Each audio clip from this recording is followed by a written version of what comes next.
Welcome to the Rock Fight, where we speak our truth, slay sacred cows, and sometimes agree to disagree. This is an outdoor podcast that aims for the head. I'm Colin, and today we are joined by the legendary gear junkie himself, Stephen Regenold, to talk about where we are these days with gear reviews and outdoor media. Things are quite different than they were when Stephen started his iconic gear review column and website, so stick around to hear this conversation. Before we get to that, have you subscribed to Rock Fight's newsletter, News from the Front? Each week, you'll get a recap of what has been happening in the RFU, along with a few special goodies you can't find anywhere else. Head to rockfight.co to sign up and ensure you get next week's issue. And all right, let's start the show. Welcome to the Rock Fight, Rock Fight, Rock Fight. All right, we're joined today by Stephen Regenold of GearJunkie fame, who is also the founding editor and advisor for GearJunkie's current owner, which is All Gear Digital. Stephen, welcome to the show. Colin, what's up? Good to see you. Good to see you. Right before we got on, you and I think our only face-to-face in the same room meeting was at like a breakfast at like outdoor retailer, probably in like 2015 or something like that. And I just got a text from, do you remember Darren Josie? Oh, yeah. Mm-hmm. Yeah. What is Darren up to? I haven't heard from that guy in a while. He started his own company. He's called First Seed Sown. He actually came on to talk about, because he actually is advising like outdoor brands and stuff on their DEI efforts and working with like local municipalities. Did see that? Yeah, nice. Yeah, he's doing some really interesting stuff. Sweet. Yeah, but hey, man, we're going to talk some gear review stuff. Obviously, so gear and gear reviews are just part of the fabric of the outdoor experience. I think at this point, I also think it's important to kind of look back and take stock of why that is, because it wasn't that long ago, like we were talking about this before we hit record, that it wasn't a foregone conclusion that something would work as expected. A good modern gear review means you learn something about a product that informs whether or not you'll buy it, right? But these days, I never go in to a modern gear review wondering if the thing is going to work as advertised. I just kind of assume that it will. But to start, your career has sort of bridged these time periods, right? So GearJunkie started as a newspaper column back in 2002, which was definitely in the, hey, will this thing still work era. When you look back on the past 22 years, are you surprised at where we are today? Do you miss those sort of grittier gear days? Yeah, I think my head goes to kind of two lanes. It's like the media production audience side of this is my industry, and then kind of the product-centric, like what's produced and what are the new products. And both lanes have changed dramatically. So yeah, on the media side, I started in my early 20s writing for newspapers fresh out of college, and it was kind of like a whiz bang, look at this new product, a few hundred words and a photo and move on. Weekly, syndicated column. And then the digital revolution of the early aughts and social media and UGC and YouTube and podcasts and newsletter and now AI, and it's been quite the, maelstrom of change. And I've tried to lean into that. And then on the product side, it was scrappier back in the early 2000s, but like your podcast a few weeks ago, things haven't changed a ton. Like hiking boots and backpacks are pretty similar. The materials have changed, the wearables, the kind of tech adjacent products have changed. But I think that honestly, like kind of the media landscape part of it has changed more than the product part for me. So it's the kind of the delivery vehicle is really the big change. Because, that's a good point. Yeah, if you're just sitting there, hey, I'm going to write a newspaper column, I'm going to start writing about the stuff that I just love. And as long as you had someone willing to publish those columns, you're kind of there, right? What else are you going to do in 2002, right? You made me kind of think back. And when I was in high school English, I wrote some gear reviews for this assignment. And it was like ski, and I was a big skier. And so I wrote some ski kind of review. That was very proto GearJunkie. And then in college, we did a zine, like black and white, printed, copy at a Kinko's or whatever. It was a rock climbing zine, Vertical Jones. And then I got a gig at a newspaper, and we'd publish, weekly print. And then we did blog and social and like podcast and anyways, yeah, the evolution has been wild. Like, how do you deliver this information on a product to an end consumer, a reader, a viewer, whatever it is. So constant change, and now it's like I built a GPT called GearGPT on ChatGPT, and it writes gear reviews for me. So gone from like scratching on my high school notebook to AI that writes me gear reviews. So it's been a crazy 20 years. Was that zine, was it mostly focused in up in Baraboo, like was it Baraboo State Park and Devil's Lake State Park in Baraboo, Wisconsin. That's the big. Oh yeah, that was one of. So I'm a Minnesota boy, so we're more. I should have said that. We're more attuned to head up to the North Shore of Lake Superior, ice climbing up in Nippigan, Canada. Gotcha. Like really cut my teeth on the frozen waterfalls of the Northland and the scrappy little crags. So yeah, all that stuff, and then drive out to Devil's Tower and do those road trips, and that was my life. And I took gear really seriously early on because I was kind of this like, wannabe extreme skier, like literally hitting whatever cliffs and chutes, and then somewhat serious climber. And gear in those two sports is like, literally life or death at times. So I did take the gear seriously and was just a dirtbag trying to scrap together a kit too. So I needed the gear. Vertical Jones was kind of it's sort of a pseudo grift to get gear at discounted prices or free, and it's like interesting. I can get some, that was, as a 19, 20-year-old, I had no other access to my ice axes and cams. I was poor. So the motivations have also changed over the years. And then I went to journalism school and I learned the best practices of being an objective journalist and worked for the New York Times for 3 years and really got very deep into the ethics and then built GearJunkie off kind of the back of that experience plus tangible training in journalism.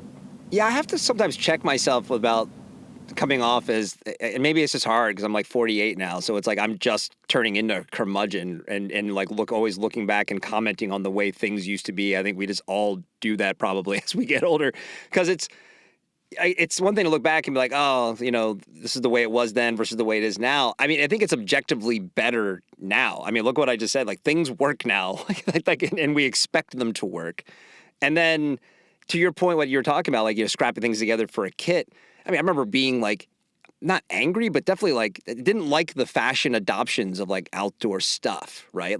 That was how I wanted to be recognized. I wanted to have a North Face Nuptse on and have someone look at me and be like, oh, that guy goes outside, right? I didn't want the guys on MTV to have on Timberlands and North Face stuff because that was what, but then as with all things, as we've gone on and sort of we're able to find our community a little bit easier with the advent of the internet and things like that, it's good that it's not, that judgment isn't kind of dissipating. Even things I look at my kids in pop culture and, I'm sure your generation was the same. I would discount the music from 10, 20 years when I was a kid. Stuff from the 70s was screw that. Now, my daughters are listening to anything from any era and it's just music.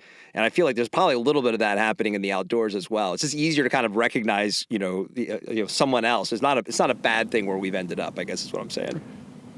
Yeah, kind of this mainstreamification of gear and these brands too. And that really buoyed the media company I built. GearJunkie was scrappy and the industry was smaller and scrappier. And then as the Hydro Flasks and Yeti coolers of the world and numerous other brands came to mass popularity, both kind of in the outdoor endemic space, but also mass consumer culture, the kind of budgets opened up to do bigger ad deals, the personalities became bigger names, kind of the mainstream movement. It had its good and bad like anything, but now it's an average guy walking in Manhattan has an Arc'teryx jacket on and you don't think twice. So right.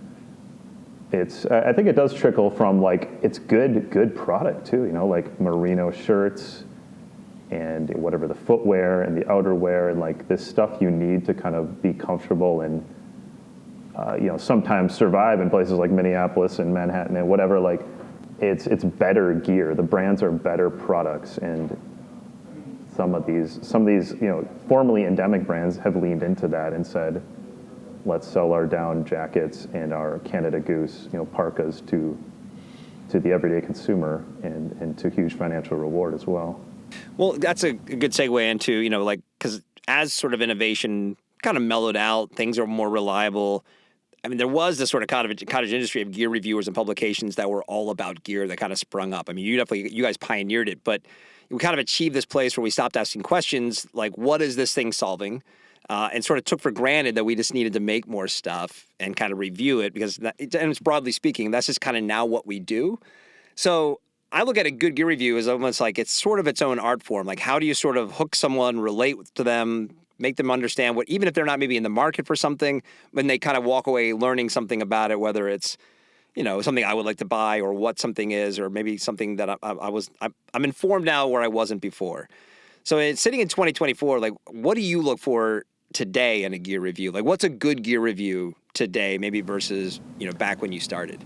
I mean, a macro change, for better or worse, is if you're a digital publisher, you need to write for the algorithm to an extent, and you can certainly overdo that. But if you simply don't kind of have the playbook to write for Google, you will not get visibility, you will not get distribution. So that has kind of like cookie cuttered a lot of review content now, and the wire cutter and some of these sites pioneered this, and then there's a million iterations. So the best of type template is kind of gross, but it's also like, it happens to be what most of humanity, when they sit down at a keyboard and wants a new pair of hiking boots, they type best hiking boots. And so that's one angle. Like, you just need to kind of play in the field that you're given. And for things like GearJunkie, that means doing world-class content, but within this structure of 10 best hiking boots. Whereas in the past, we leaned a lot more into single reviews of a new Timberland or a Merrell or a Keen boot. We still do that, but the consumer, the reader, wants it aggregated in one place. They're used to marketplaces like Amazon and stores like REI where they see it all on the shelf. Providing that in kind of a subject matter expert editorial lens is the current playbook. And then we do a weekly column called Emerging Gear, and it's kind of the classic like new products column. It's a couple hundred words and a picture of 6 to 10 new products that are cutting edge. And that's not necessarily a review, but it's product coverage, and it serves its function of kind of staying on the pulse of the industry. What is design? What are the new materials? What are the trends? So those are two kind of ends of the spectrum, maybe. And then in the middle, I mean, there's all sorts of middle, but there's more of a macro UGC movement across the web over the last 10 years. It's less like here's some hoity-toity editor telling you. It's more like crowdsourced reviews and Amazon stars and social media. So in some ways, I think publications like GearJunkie have leaned into that. I've kind of done that for a long time, just first person, straight up, like straight dope kind of opinion and thoughts on something. So a few thoughts, While you're talking, it made me think of this. Like, when you mentioned like kind of most the person who's going to look for something and like the best of, or and I had a question about listicles because they kind of seem like they're just gear reviews have almost become listicles in some regards. But that's coming from my lens, right? As someone who was there kind of when you were doing your thing at the beginning to now. And, maybe I'm applying a little too much of like my purest way of thinking what a gear review should be. And you're talking about a GearJunkie now that has, millions of uniques, clicks every month. Your audience you must have to consider your audience as broader at this point, I would imagine, right? Do you see that you're producing content at GearJunkie for the sort of educated, like, the person in the know in the industry? Or is it like, no, you guys are fine. We need to appeal to the broader audience because, like I've talked about a lot too, it's like the hardcore outdoor doesn't really exist anymore, right? You said it's like the dog walker in New York City is just as much of an outdoors person who might have some of these questions and the resources to get answers as, someone who wants to go go to like spend a weekend at Ouray, right? And so I don't know, how do you guys kind of balance that out? It is a balance because you need to cover the core and make sure you're on trend and kind of the zeitgeist if you want to be a voice in your space, if you want to be relevant. But there's also this massive humanity that just needs a water bottle or a pair of hiking boots for the weekend. Right. So yeah, it's a balance. And I think 70% of our readers come from search, and that means they are intent on learning something, whether it's 10 great hikes in upstate New York or best hiking boot. So we write to those people that are searching for those kind of answers and information. And then 30% of the audience is more core, more invested, interested, they follow our social media, they get our e-newsletter. Right. They might type in GearJunkie.com to come see what's up. So we do write to both those audiences. What about things like, so, I mean, there's been a huge, and I'm not that informed on this, so, but just like things like affiliate links and then even just sponsored content, right? So because if you go on even GearJunkie.com right now, and you guys would call things out if it's sponsored, but like, what is your expectation of the engagement of like sponsored content? Is it kind of like, hey, listen, it's all good information on the website. We just need to make sure you understand that like this was not something that we conceived of originally. Is it like those two topics, like how to, I definitely understand affiliate links. That makes actually just good business sense, right? Listen, click this link on this thing we're talking about, and we might get a kickback for that. That just kind of like, okay, that makes sense. That's just good, maybe capitalism. But on the sponsored content side, is there a too much or not enough kind of like balance you need to strike in terms of how that appears to someone visiting the site? Yeah, we have some hard lines. I mean, we're not paid to play for gear reviews.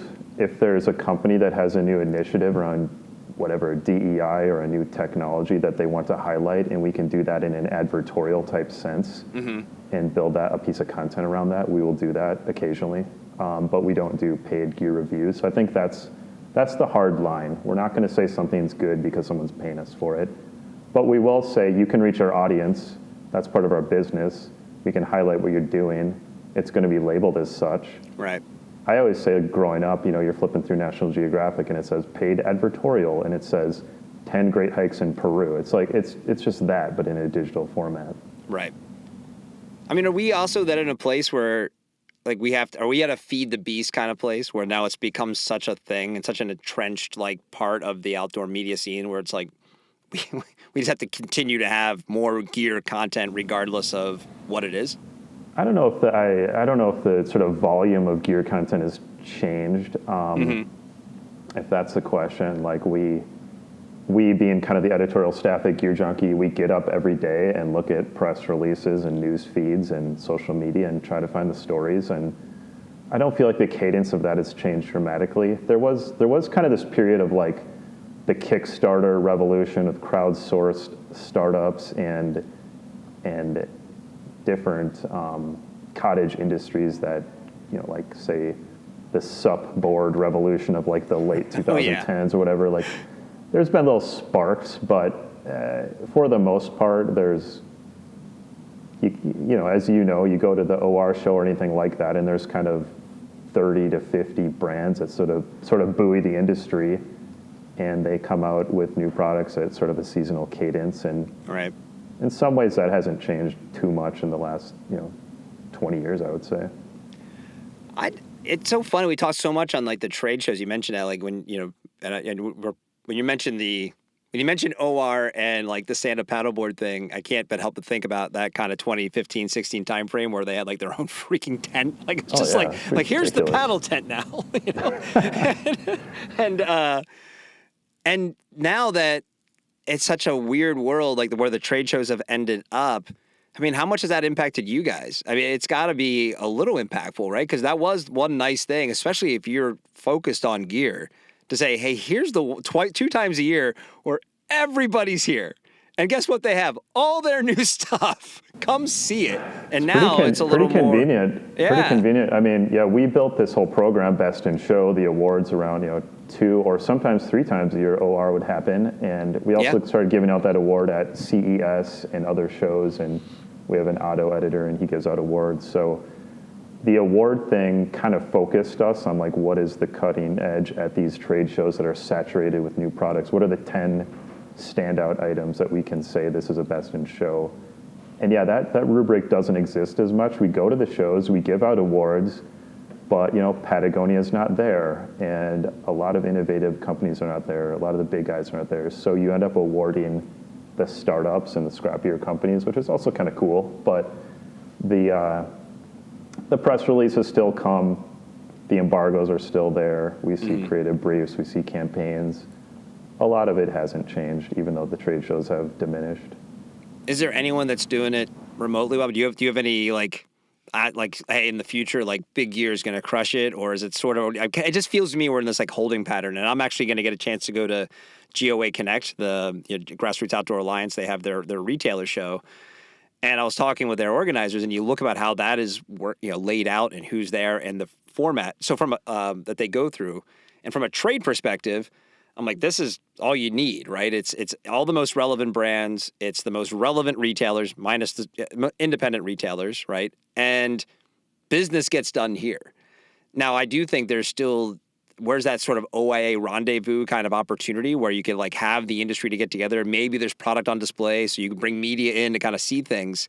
But do you see any sort of light at the end of the tunnel for kind of the, I guess, the trade show sort of, vacuum we've been living in the past 4 or 5 years? I don't know about the outdoor industry in general, but I can speak about trade shows in general maybe because I've seen more innovation beyond kind of this area. I just got back yesterday from Chicago, a little regional show about affiliate commerce, and it was like 100 people, and it's like 100 people that every single person you meet is a connection that's valuable, and the sessions are short and punchy, and you kind of get what you want. It's not at all a consumer show. It's not really a media show. It's like a conference. And so, I work more on business development, sales, partnerships. That's more my lens nowadays. So that to me is very valuable. So it goes back to who's going to the show, what are they doing? If it's consumers, it's one thing. If it's editors looking for best in show awards, something like a CES is amazing. So right. There's that still exists, that those big splashy shows with laser beams and press conferences still happen. They just don't happen in our industry.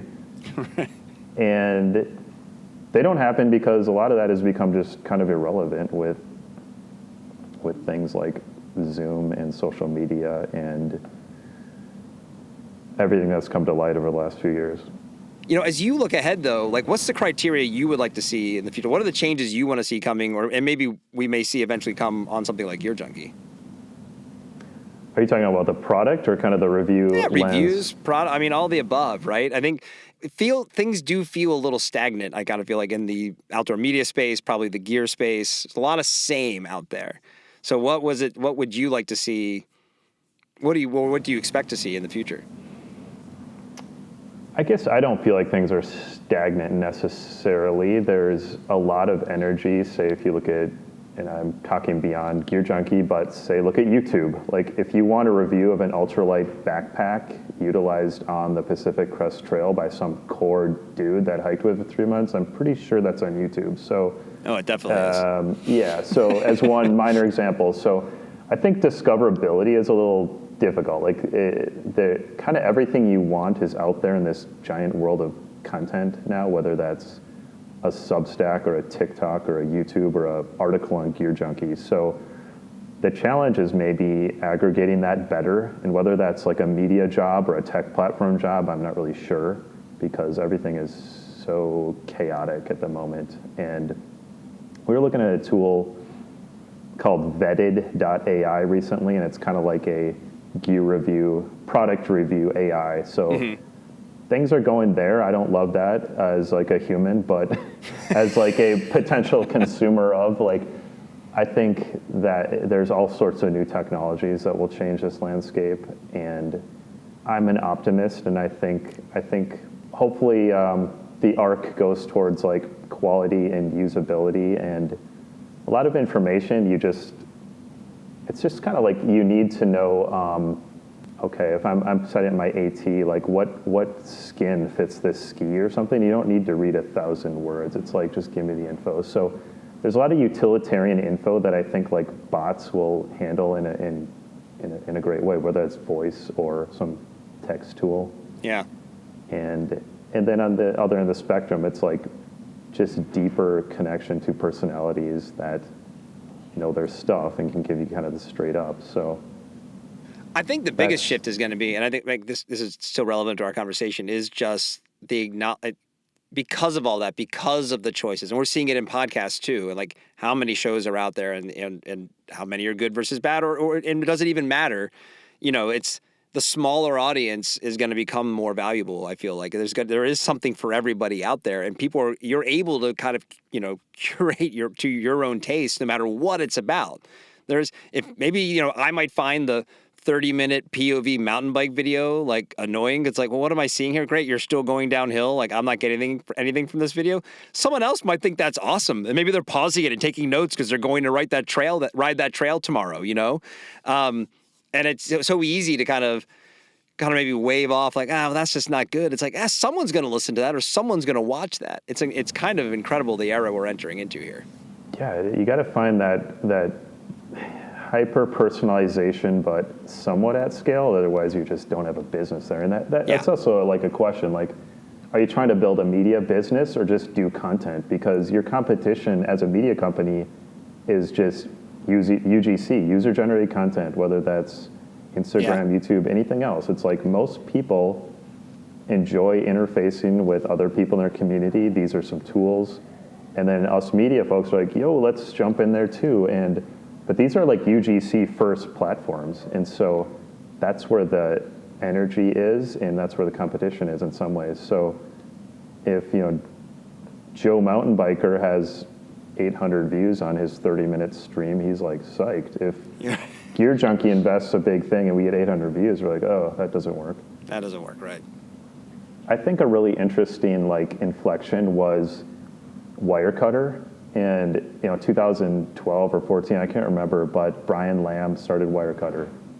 And he kind of took this model of detailed, 3,000 word product reviews at a time when listicles and BuzzFeed and billions of video views on Facebook were kind of like the operative, the trendy thing to do in media was to get scale and to be brief and be fun. Wirecutter went the other way, and things like DC Rainmaker and later things like GearJunkie. So there was this kind of moment of inflection around going deep on quality when the world had shifted to very superficial listicle type of a landscape. And then what happened also is at that same time, this affiliate industry began to get more mature. So all of the brands leaned into affiliate networks, and publishers could find this whole new revenue stream by adding links. It's essentially lead gen to a retailer. So someone's reading about an REI, something sold at REI, they click from GearJunkie, and if there's a sale made, we get a cut of that. And so it incentivizes GearJunkie to add these links.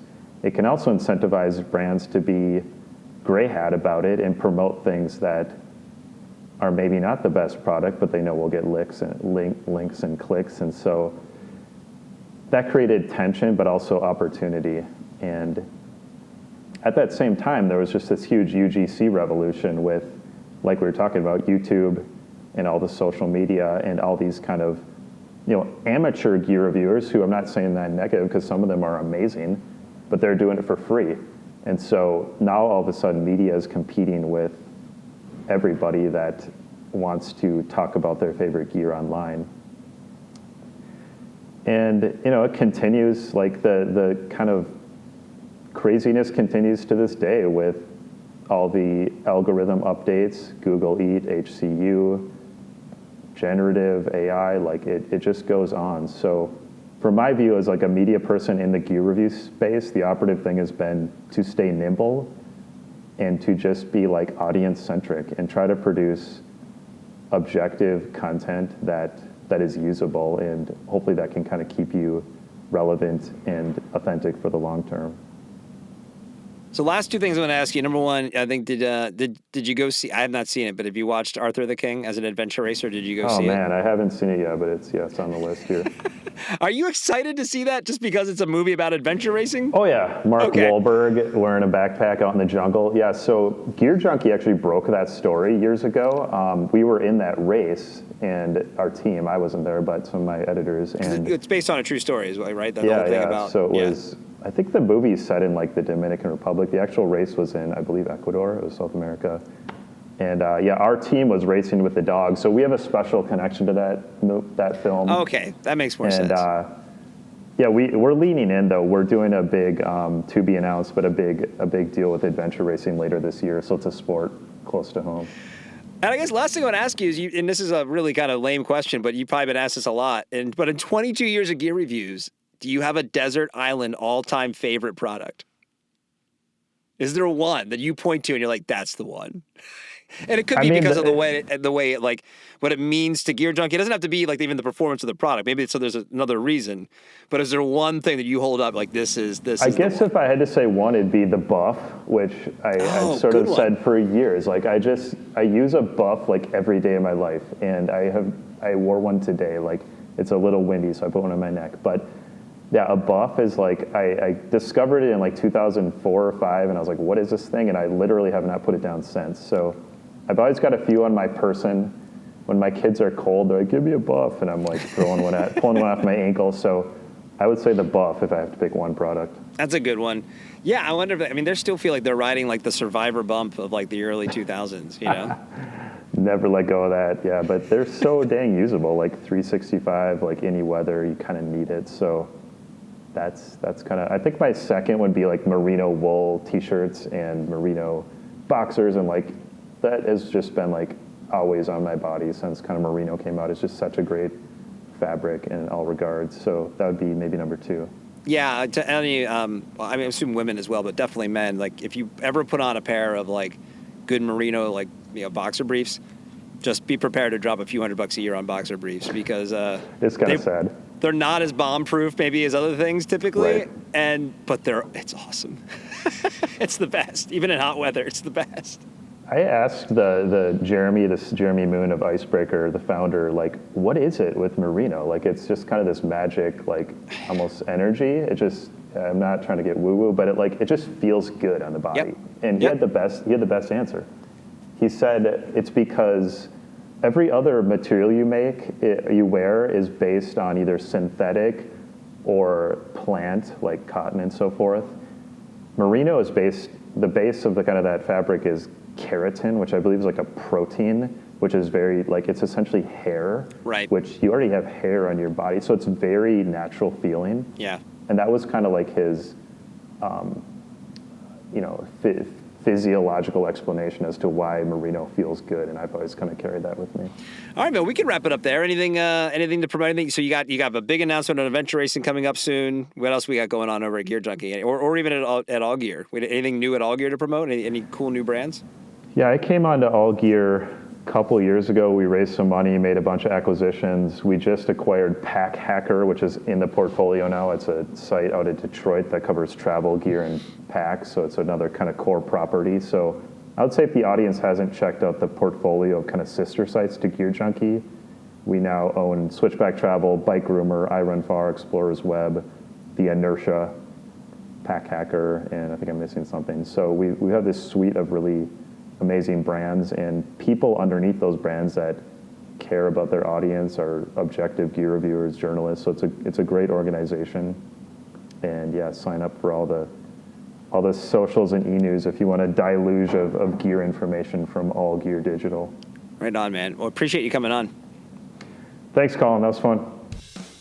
All right, that's the podcast for today. What did you think about this episode of The Rock Fight, or any episode of The Rock Fight? We want to hear from you. Please send an email to myrockfight@gmail.com. We want to hear from you. Send your emails over.